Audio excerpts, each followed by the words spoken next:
Bonjour. Aujourd'hui, je vais présenter un autre chapitre du livre de vie.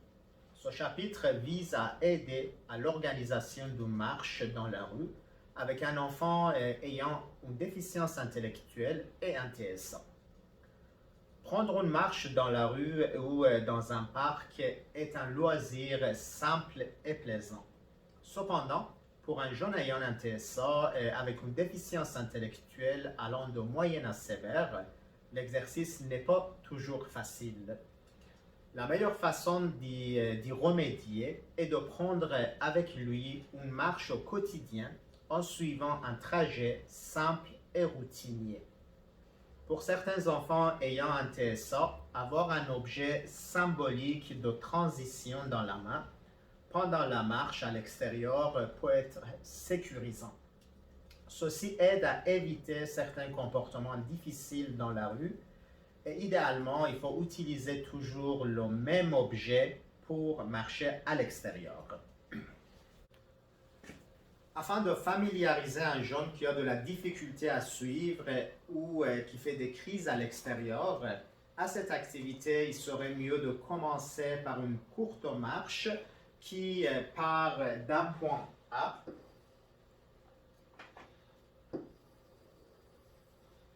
et qui se termine au même point.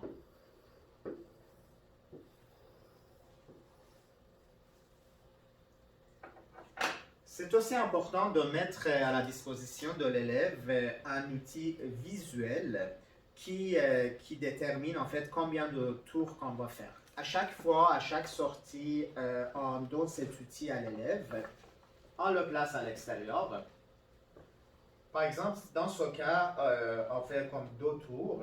Donc l'élève prend le premier bloc, il fait son premier tour. Une fois qu'il termine son premier tour, il va le mettre dans la boîte. Pour le deuxième tour, c'est la même chose. Il prend le bloc, il fait le tour. Une fois que le tour est terminé, on le remet encore dans la boîte.